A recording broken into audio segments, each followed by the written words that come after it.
கர்த்தருடைய பரிசுத்த நாமத்திற்கு மகிமை உண்டாவதாக. கர்த்தர் நம்மை ஆசீர்வதிப்பாராக. கர்த்தருடைய செய்திக்கு நேராக நாம் செல்வோம். யோபின் புஸ்தகம் 14ஆம் அதிகாரம் கடைசி வசனம் 22ஆம் வசனம் வாசிக்கும் பொழுது, அவன் மாம்சம் அவனுக்குள் இருக்கும் அளவும்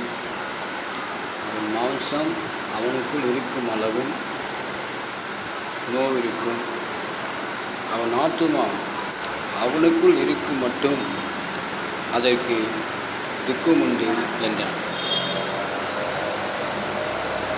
ஆகவே அருமையான தேவனுடைய ஜனங்களே, ரோமர் புஸ்தகத்தில் வாசிக்கும் பொழுது,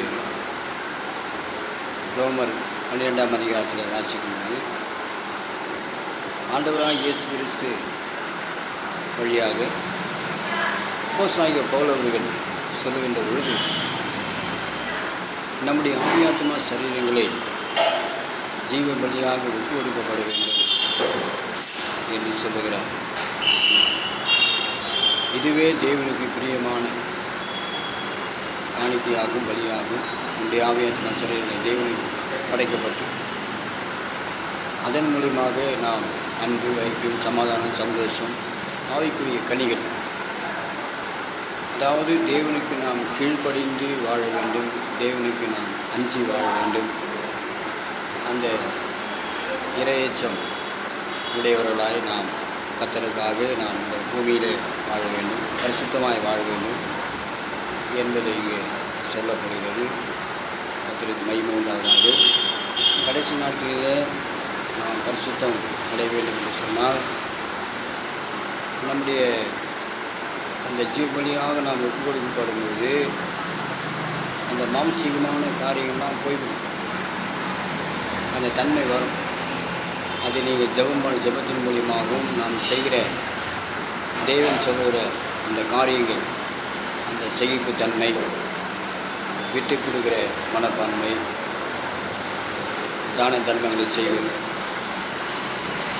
இப்படி ஆண்டவராகிய இயேசு கிறிஸ்து மூலியமாக நாம் சில நன்மைகளை அடைந்து கொள்கிறோம். கர்த்தருக்கு ஸ்தோத்திரம். பரிசுத்த ஆவியானவர் நம்மை வழிநடத்துவாராக. கடைசி நாட்கள் நாம் பரிசுத்தம் அடைந்து இந்த வருகைக்கு ஆயத்தப்படும் போது நமக்குள்ள விசுவாசம் அதிகமாக இருக்க வேண்டும். மனிதனை நம்பி நாம் வாழவே கூடாது, தேவனை நம்பி நாம் வாழ வேண்டும். மாம்சமெல்லாம் இந்த யோகுடைய சரித்திரத்தை பார்க்கும்போது மாம்சம் எல்லாம் போயிடுச்சு, எல்லாம். ஆனாலும் அவர் சொல்கிறார், கொண்டு போட்டாலும் நான் அவர் மேல் நம்பிக்கையாக இருப்பேன், உண்மையாக இருப்பேன்னு சொல்கிறார். கடைசி நாளில் அவரை நான் பார்ப்பேன்னு சொல்கிறேன்.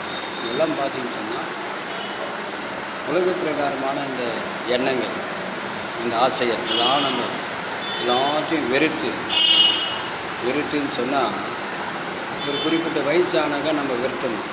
ஒரு 60 வயசு வெறுத்தணும், சரி ஒரு 70 வயசு வெறுத்தணும், சரி அதுவும் முடியல ஒரு 80 வயசாவது வெறுத்தணும், சரி அதுவும் முடியலையா ஒரு 90 வயசானால் கூட நம்ம என்ன பண்ணணும்?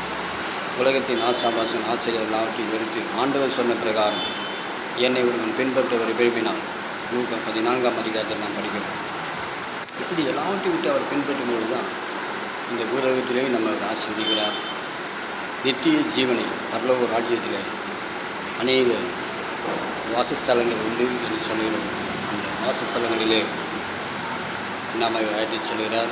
பரலோக ராஜ்யத்தில் நாம் புசிக்கும்படியான கனிகள் அங்கே இருக்கிறது, குடிக்க அந்த பளிங்கு நீர் இருக்குது என்பதை பரலோக ராஜ்யத்தில் வெளிப்பட்ட விசேஷத்தில் நாம் படிக்கிறோம். ஆகவே இந்த நாட்டிலே நாம் தேவனுக்கு கீழ்ப்படிந்து விட்டு கொடுத்து நிறைய நம்ம கிறிஸ்துவ ஜீவியம், கிறிஸ்துவ வாழ்க்கைன்னு சொன்னால், ஒன்றுமில்லாதவர்களுக்கு நாம் இரக்கம் செய்ய வேண்டும், உதவிகள் செய்ய வேண்டும். நிறைய நம்ம நாட்டில், இந்தியா தேசத்தில், தமிழ்நாட்டில், சென்னையில் நிறைய ஜனங்க அவஸ்தைப்பட்டு கொண்டிருக்கார்கள், அவதிப்பட்டு கொண்டிருக்கார்கள்.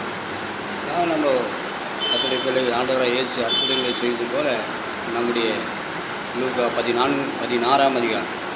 லூக்கா 16ஆம் அதிகாரத்தில் ஒரு கதை ஆண்டவர் சொல்கிறார்.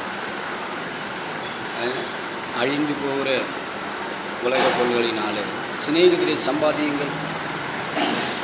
அழிந்து போகிற உலக பொருள்களினாலே சிநேகிதரை சம்பாதிங்கன்னு சொல்கிறார். அதுபோல் இந்த கோடிக்கணக்கான 1000 கோடி 10,000 கோடி சேர்த்து வச்சுக்கணும்.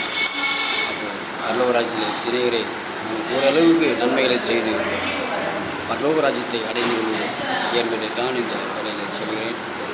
அந்த ஆவியாத்மா சரிகளாம் பரிசுத்தமடைந்து கட்டாயம் நாம் பரலோகராஜ்யத்தை கடந்து வருவோம். நாட்டில் யோபு ஆண்டவர் திரும்ப அவர் ஆசீர்வதித்தார். யோபு இரட்டத்தனையாக அவர் ஆசீர்வதித்தார். அதுபோல் நம் ஒவ்வொருவருக்கும் தேவனாகிய கர்த்தர் நாட்களிலே நல்ல நன்மைகளை செய்து இரட்டத்தனை ஆசீர்வாதம் பெறும்படி தேவன்தாமே நம்மை உதவி செய்வாராக, ஆசீர்வதிப்பாராக. கர்த்தருடைய நாமம் மகிமைப்படுவதாக. நன்றி.